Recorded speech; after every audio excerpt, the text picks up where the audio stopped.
பெங்களூர் சின்னசாமி மைதானத்தில் பார்த்தீங்கன்னா டாஸ் வென்ற சென்னை சூப்பர் கிங்ஸ் அணி முதலில் பந்துவீச்சை தேர்வு செய்து இந்த போட்டியில் வெல்லும் அணிக்கு தான் பிளே ஆஃப் வாய்ப்பு என்பதால் இந்த போட்டி மிகுந்த எதிர்பார்ப்பையுமே ஏற்படுத்தியிருந்தது.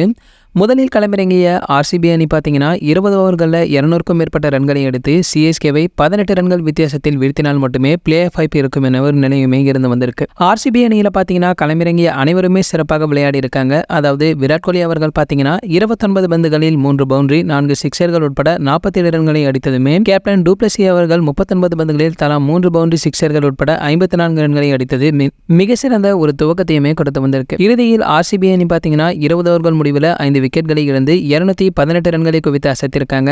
201 ரன்களை அடித்தால் பிளே ஆஃப் சுற்றுக்கு முன்னேறிவிடலாம் என்ற நோக்கில் களமிறங்கிய சிஎஸ்கேவில் பார்த்தீங்கன்னா கேக்வாட் அவர்கள் கோல்டன் டக் முறையில் ஆட்டமிழக்க தொடர்ந்து டேரில் மிச்சலும் 6 பந்துகளுக்கு 4 ரன்கள் அதிரடி காட்டாமலே இருந்திருக்காரு. இதனைத் தொடர்ந்து கடைசி 2 பந்துகளில் 10 ரன்கள் தேவைப்பட்ட பொழுது ஜடேஜாவை ஒரு ரன்னை கூட அடிக்க விடாமல் தயால் அவர்கள் கட்டுப்படுத்தியிருக்காரு. இதனால சிஎஸ்கே 7 விக்கெட்களை இழந்து 191 ரன்களை மட்டுமே எடுத்து 27 ரன்கள் வித்தியாசத்தில் தொற்று ஆர்சிபியிடம் பிளே ஆஃப் வாய்ப்பையுமே பறிகொடுத்திருக்காங்க. இந்த போட்டி முடிந்த பிறகு ஓய்வு அறையில் நடைபெற்ற அணி மீட்டிங்கில் பேசிய கேக்வாட் அவர்கள் ஷ்வாம் துபே 15 பந்துகளில் 7 ரன்களை தான் எடுத்திருக்காரு. இதுதான் தோல்விக்கு மிக முக்கியமான காரணம் என்றும் பிளே ஆஃப் செல்ல மாட்டோம் என்பதை நினைத்து கூட பார்க்க முடியவில்லை, அடுத்த வருடம் நமதே என ருத்ராஜ் அவர்கள் கண் கலங்கியபடி பேசியதாக ஒரு தகவல்களுமே வெளிவந்திருக்கு. சரி, ஓகே, இது போன்ற கிரிக்கெட் பற்றி வெளியாகும் அனைத்து செய்திகளை நீங்க உடனே தெரிஞ்சுக்க நம்மளுடைய கிரிக்கெட் நியூஸ் அப்டேட் நம்ம சேனலை சப்ஸ்கிரைப் பண்ணிக்கங்க. பக்கத்தில் உள்ள பெல் ஐகானை கிளிக் பண்ணிட்டீங்கன்னா நீங்க நம்ம வீடியோவை மிஸ் பண்ணாம பார்க்கலாம்.